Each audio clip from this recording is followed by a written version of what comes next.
Is Terraria a bullet hell game? Well, I'd have to say no, including even the modded content. I know some of you are immediately gonna start yelling at me about, oh, but look at Mutant from Fargo's Cargo mod, or the Supreme Calamitous boss from the hit mod Calamity mod. But calm your tiny little mouth, since I will be elaborating on my thoughts in more detail later in the video. Terraria, in its purest and most casual form, is a 2D open world survival craft casual sandbox game, where the main focus is debatably on building, mining and exploring. Of course, you have to defend yourself from enemies as well on your journey throughout the game. A lot. People say the most unique thing about Terraria when comparing it to Minecraft is its lengthy and plentiful vertical progression, of which the gatekeepers are the many bosses of the game, which is exactly what we're going to be talking about. The bosses are the reason some people call Terraria a bullet hell game, the main perpetrator being Empress of Light and maybe Lunatic Cultist and Moonlord as well in some people's cases. Many keep calling EOL the bullet hell boss, which it technically is, I guess. Sure, it's undebatable that she does shoot out a ton of projectiles, but it's not even about the amount in all honesty. Bullet hell in general is a word I see getting thrown around a lot within the online space as like this misconceived generalization of difficulty in 2D side-scrollers / Metroidvanias. For example, I found this random Hollow Knight video where this guy fights Grimm and it's called Hollow Knight Bullet Hell Boss. Okay, first of all, this is the farthest thing from a bullet hell boss.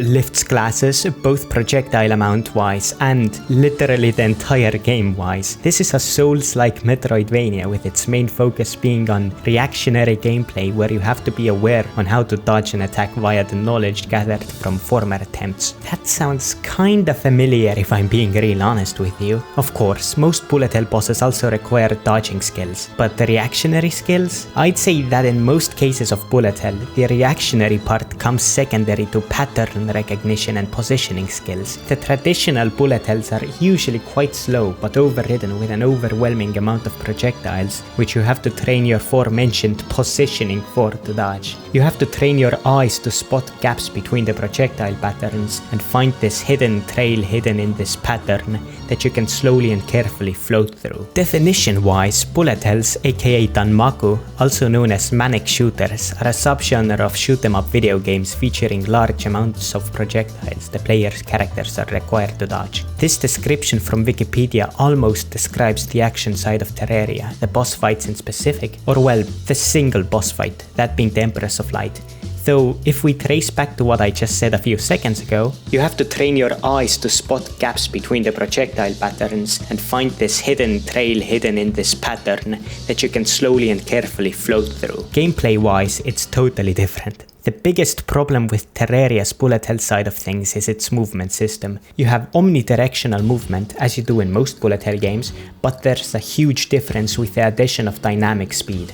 Let's bring up the most stereotypical example of bullet hell, Touhou. Here you can move omnidirectionally without a single setback or problem, though in Terraria we have this thing called limited flight time. This prohibits vertical movement by a ton and makes vertical movement a resource management minigame. Don't even get me started on the pre-hard mode movement accessories, which go against every law of bullet hell movement systems. Though that isn't even the biggest problem. You know what is? Velocity. In Touhou and most other bullet hell games, you press D, instantly move right at max speed, then let go of D and your character stops the instant you do. In Terraria, you press D, speed up over the span of around a second, reach maximum speed, let go of D, slide about 4 blocks and then finally come to a complete halt. Same goes for vertical movement.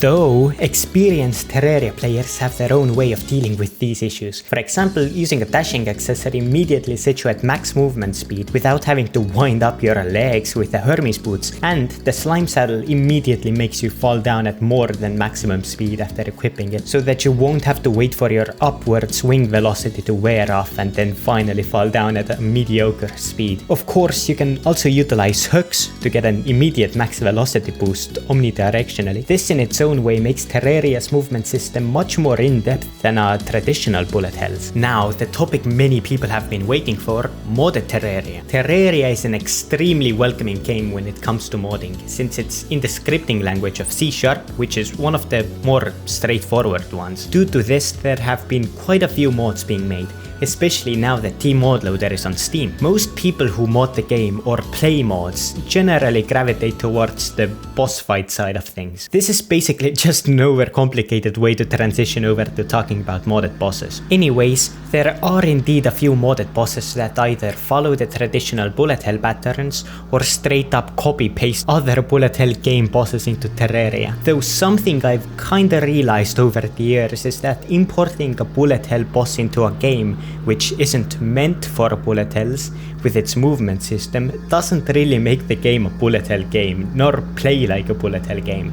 I know it sounds stupid, but hear me out. Playing a bullet hell game is like playing a fast-paced game of chess. You aim to position your piece in a safe spot, keeping in mind where you want to move it later in the game. Same goes for Terraria's bullet hell bosses, which we'll take Supreme Calamity as an example for. She quite literally has attacks referred to as bullet hells, which they really are. I mean, look at all these projectiles. Where would you move from here? I mean, I'd move here, but oh wait, if I did, I'd run out of wing flight time. Unlucky. Okay, let's see, I guess I'll move here then. Oh wait, the diagonal downward movement in this game is not to even be considered if you have built up or neutral upward velocity, so that's a no-go. I guess I'll move into this space then. Oh wait, I forgot my slime saddle at home. Okay, I'll just make the traditional diagonal dash move, and maybe another one, and maybe another one, and maybe another one, and that's how the circle strat was born. Anyways, I think you get what I'm trying to say. Terraria has a much more restricted, in-depth movement system that requires you to familiarize yourself with it. The movement options / physics limit your choices when it comes to dodging in most situations, mostly due to sliding. Now, let's see what would happen if we gave Terraria a traditional bullet hell game movement system with the Exo box from Calamity. The weaving and dodging becomes a piece of cake. I can get to where I want to go without a problem in the world, if only a bit slower. If we took out dynamic velocity from Terraria, it would be a much easier game. Though, the velocity is exactly what sets it apart from traditional bullet hells, and I personally love that. It gives it much more soul and uniqueness. Speaking of which, the amount of bullets does not matter when it comes to difficulty. Look at Infernum, DOG or Thanatos or Yaron for fuck's sake. This shit's practically a Dark Souls rolling simulator at this point, and that's why I personally love it more than any bullet hell game. Anyways, that was my soy-jackian outing of some definitely inconsequential opinions and takes on Terraria. The crazy thing is that according to all my logic, Undertale isn't a bullet hell game either, technically, in most cases at least. I mean, there are definitely a few bullet helly attacks here and there, but the hardest part of the game is a literal platformer, so give me a fucking break. I guess it's my own fault for trying to make a video on such a delicate and specific subject. Whatever, hope you enjoyed it either way. Peace.